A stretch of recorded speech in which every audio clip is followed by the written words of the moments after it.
Hello दोस्तों, कैसे हैं आप सब। आई होप आप सब बहुत अच्छे होंगे। ये देखिए, आज की पूजा भोग से आरती सब हो चुकी है दोस्तों। मेरी तरफ से सबको बैकुंठ चतुर्दशी की बहुत बहुत शुभकामनाएं। ये देखें, और आज है बैकुंठ चतुर्दशी। तो मैंने बताया था कि खास पूजा होता है, और आपको बैकुंठ चतुर्दशी पे, जैसे कि चतुर्दशी है तो उस पे हमें इस 4 मुख वाले जो दीपक होते हैं ना, ये 4 मुख वाले दीपक आज जलाना बहुत ज़रूरी होता है। ठीक है, ये 4 मुख वाले दीपक आप तुलसी के पास जलाएं, श्री हरि विष्णु जी के पास जलाएं, ये देखें, माँ तुलसी के पास जलाएं, शालिग्राम के पास जलाएं, पीपल के पौधे में जलाएं, राधा कृष्ण के पास जलाएं और भोलेनाथ के पास जलाएं। तो ये 4 मुखी दीपक जो है ना, आज बैकुंठ चतुर्दशी है तो भोलेनाथ के मंदिर में और श्री हरि विष्णु के मंदिर में जलानी बहुत ज़रूरी होती है। और तीसरा दीपक ये शिवलिंग तुलसी और शालिग्राम जी के पास जलानी ज़रूरी होती है। तो बैकुंठ चतुर्दशी पे अगर आप बहुत ज़्यादा खास कुछ नहीं कर पा रहे हैं दोस्तों, तो आप भगवान का स्नान करवा लें, घर में करवा लें, नहीं तो मंदिर अगर जाते हैं, मंदिर में है भगवान तो मंदिर जाते हैं अगर, तो मंदिर में करवा लें, नहीं तो घर में शिवलिंग इस प्रकार से है। देखिए, ये घर में शिवलिंग मेरा छोटू सा है। ठीक है, तो ऐसे शिवलिंग घर में है आपका, तो शिवलिंग पे स्नान करवा लें। और इस प्रकार से श्री हरि विष्णु जी हैं, माँ लक्ष्मी के साथ भी हैं या अकेले हैं, इस तरीके से ये देखें।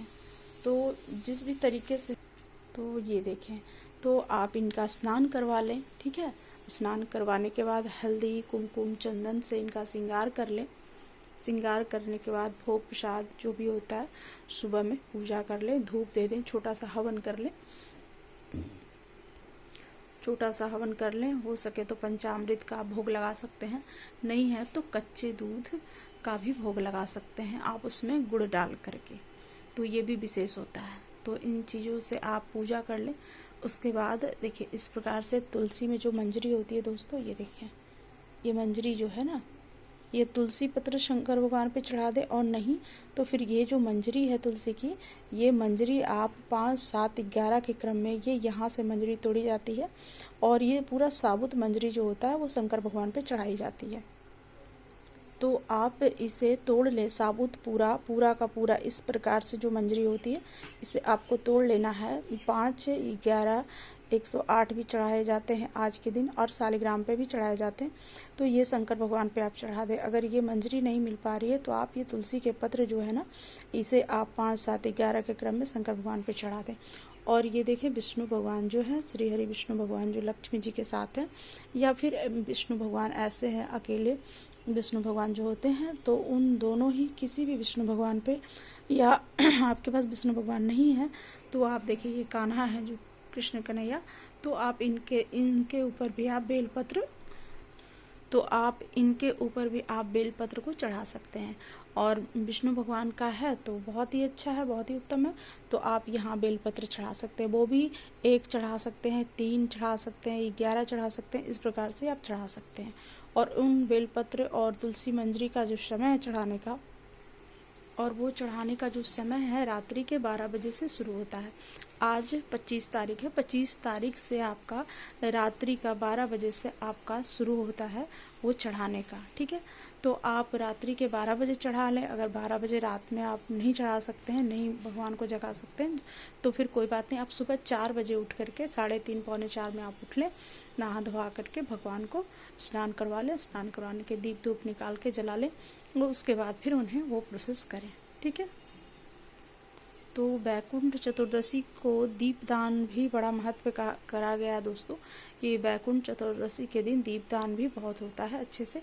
तो ये 4 मुखी वाला जो दीपक है ना आपका, ये देखें, ये जो 4 मुख वाला दीपक है आपका, इसे आप जला लें, एक दरवाजे पे जला लें, एक पीपल के पेड़ पे जला लें। ठीक है, तो इस प्रकार से आपको ये भी 11, 21, 51 के क्रम में जलाने हैं। तो आप देखें जिस तरीके से आपका सुविधा है दोस्तों, तो आप कर सकते हैं उसे। और मेरी तरफ से सबको बैकुंठ चतुर्दशी की बहुत बहुत बधाई है, और बहुत अच्छे से सेवा करें। और कल है पंचमी, यानी कि कार्तिक पूर्णिमा। तो कार्तिक पूर्णिमा पे भी दीपदान का बहुत महत्व है, गंगा स्नान का बहुत महत्व है। तो गंगा स्नान के लिए आपको कुछ भी नहीं है तो एक इस प्रकार से आप बर्तन ले लें, स्टील का हो या कांसे का हो या पीतल का हो, आप बड़ा सा परात ले लें।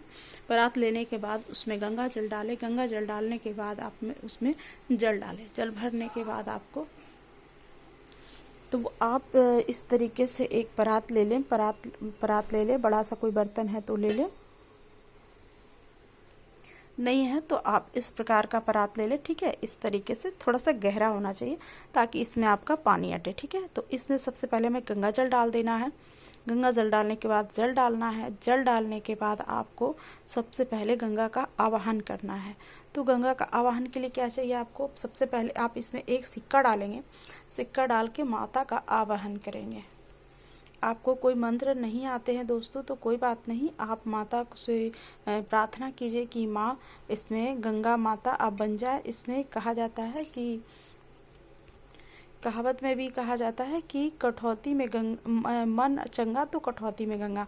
तो इसीलिए इससे जो होता है ना, ये कठौत जिसे कहते हैं इसे, तो इस प्रकार से लेकर के आप इसमें गंगा जल डाल करके आप इसमें गंगा का आह्वान करें।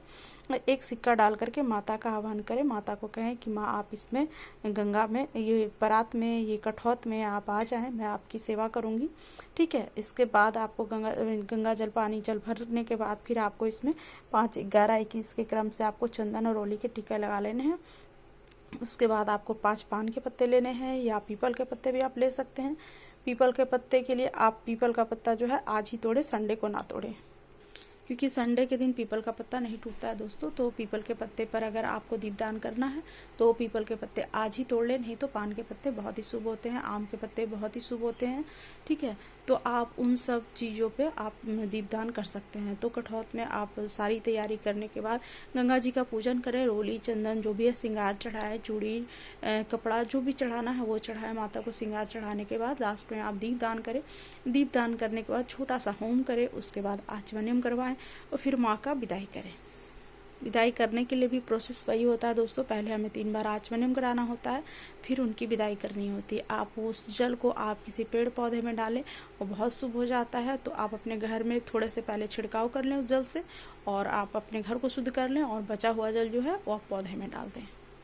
तो कल सबसे पहले नहा धोवा के सुबह अगर 4 बजे उठते हैं तो आज वाला भी काम हो जाता है। जैसे कि आपका ये चतुर्दशी जो है वैकुंठ चतुर्दशी, आप 4 बजे उठेंगे तो आपका दीपदान भी हो जाएगा, वैकुंठ चतुर्दशी की पूजा भी हो जाएगी और आपका सब कुछ टाइम पे पूजा हो जाएगा। तो आप सुबह कल 4 बजे उठ करके फिर आप सारा पूजा करें, फिर संध्या की तैयारी करें, माँ लक्ष्मी के स्वागत के लिए तैयारी करें, विष्णु हरि के लिए दिवाली मनाएं, क्योंकि भगवान 4 महीने से सोए रहते हैं तो उन्हें पता नहीं होता कि धरती पे दिवाली किस प्रकार से मनाई जाती है।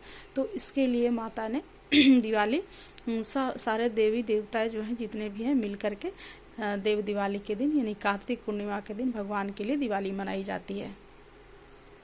तो इसलिए देवता जब मनाते हैं दिवाली तो हम भी दिवाली मनाते हैं अपने घर में। ठीक है, आपको जितना सुविधा हो भगवान को भोग लगाएं, लाल वस्त्र पहनाएं, पंचामृत का भोग लगाएं, फल फूल का भोग लगाएं, मिठाई का भोग लगाएं, जो भी है अच्छे से भगवान का श्रृंगार करें, नए वस्त्र पहनाएं, जितना भी अवेलेबल आपके पास है, जितना साधन है, जिस प्रकार से हो सकता है आप करें। कोई ज़बरदस्ती नहीं कि मेरे पास नहीं है तो ज़बरदस्ती हो रही है, ऐसे नहीं है। ठाकुर जी बड़े दयालु हैं, ये देखें प्यार से। तो दोस्तों छोटी मोटी जो जानकारी थी मैंने आपको दे दी। आपको वीडियो अच्छा लगा तो लाइक करें और मुझे कमेंट में ज़रूर बताएं कि आपको जानकारी कैसी लगी।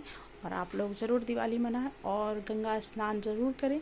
और सुबह नहाने समय भी आप जल में गंगा जल मिला कर, अगर कहीं नहीं जा पा रहे हैं आप तो गंगा जल मिला करके आप स्नान करें, तो आपका सारा चीज़ विधि विधान से आपका पूजा हो जाएगा। और जैसे कि बहुत लोग न फल पे रहते हैं, जिस दिन तुलसी विवाह शुरू होता है उस दिन से 5 दिन कार्तिक पूर्णिमा में पूरे महीने अगर जिन्होंने कार्तिक नहीं नहाया है तो वो तुलसी विवाह के दिन से वो कार्तिक का नहाने का विधि 5 दिन के लिए करते हैं। और कल बिना लहसुन प्याज का खाना खाते हैं। बहुत लोग व्रत भी करते हैं। तो आपको जैसे सुविधा बुझाए वैसे करें दोस्तों। ठीक है, मेरी तरफ से सबको राधे राधे। और जानकारी अच्छी लगे तो लाइक ज़रूर करें और कुछ जानना हो तो कमेंट ज़रूर करें।